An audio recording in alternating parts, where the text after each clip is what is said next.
Karibu Nyumbani, beloveds. My name is Dr. Mumbi Seraki. This show is all about giving you an African perspective of what it's like to relocate to Africa as someone who has lived both in the divided states and in Europe and moved around, moved to several countries in my time, and also to bring in expertise, from other sources. So thank you so much for supporting us on this channel. Thank you so much for supporting us on this platform. Actually, right now it's only on Patreon. I'm sure maybe in the future we'll share it with a wider audience, but really we're just trying to help, our Patreon family, people who are moving to the motherland within the next year, or by December 2021. That's what a lot of people are talking about, or in 2022. This is kind of for you because maybe it will happen in waves, but if you've been feeling the calling, then it's definitely for you. I get a lot of questions about language, the whole thing of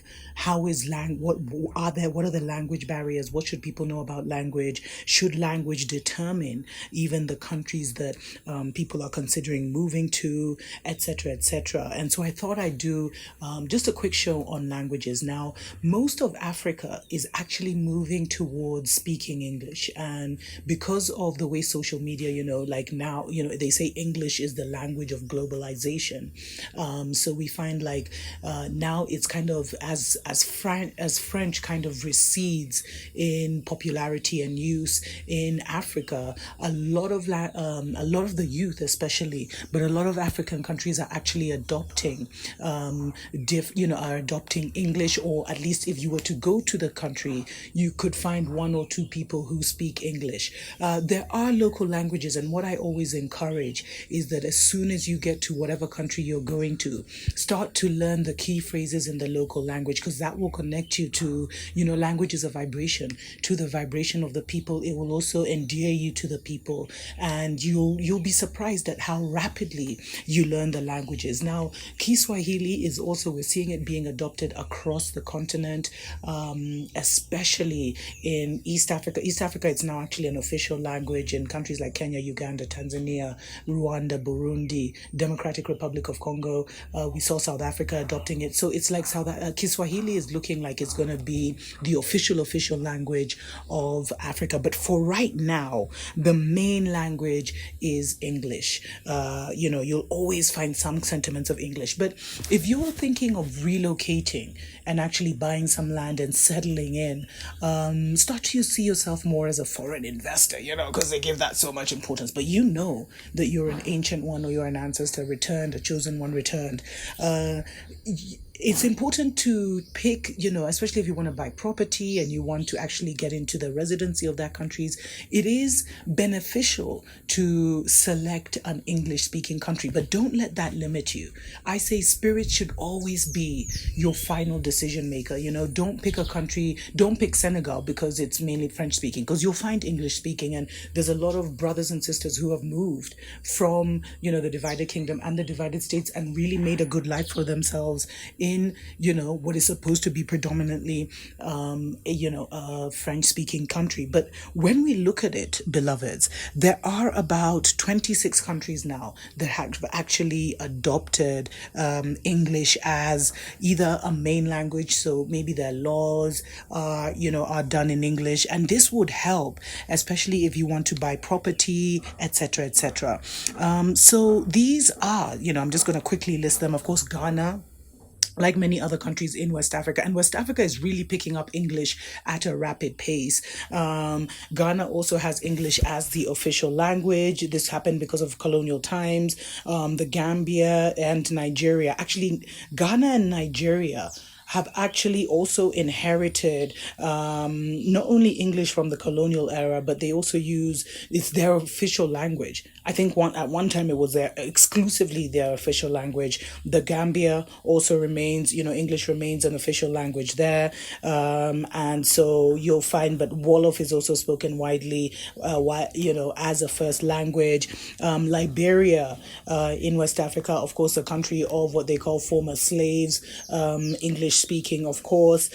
Sierra Leone, beautiful country by the ocean. They actually, English has been the principal language there ever since the British rule. Bengali, though, is the second official language of the country, with other non-official languages. So you'll find that even countries like Saint Helena, which is an island, Zambia, Sudan, Namibia, and Uganda, Swaziland, Tanzania, Botswana, Cameroon, Mauritius, Kenya, Lesotho, Malawi, Seychelles. I think I might be saying this too fast for the editing team, Eritrea, Rwanda, Somaliland, South Africa, and Zimbabwe all have English as, a major language, beloveds.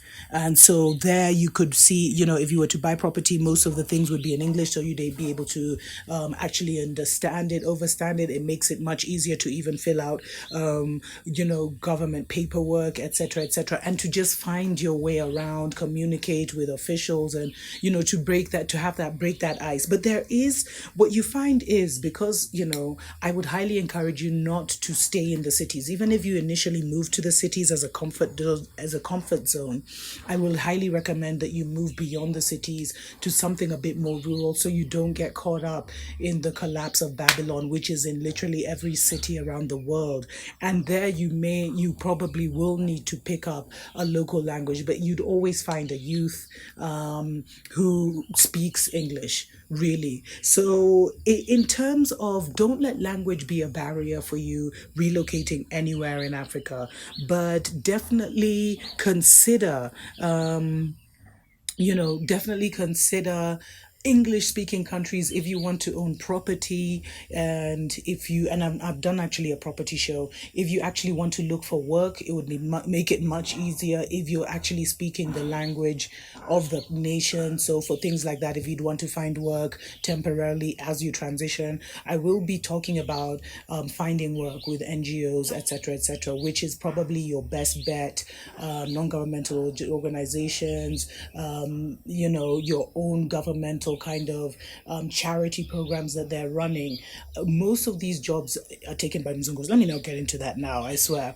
But yeah, it's important to realize that, like Nigeria and Ghana, as I said, they are exclusively, English speaking countries. But then countries like Kenya and South Africa, they have English as the official language, but they'll also have, maybe Kiswahili here in Kenya, etc. It's just really important to kind of get a feel for what to expect in the various different, nations. So language should only be a factor in conclusion, if you're planning to get a job locally, if you're considering your children's education and you're not quite ready for, homeschooling, for example, you will find most African countries do have international schools. Like here in Kenya, we have a French school, we have a German school, so everything is taught in German, everything, etc., obviously.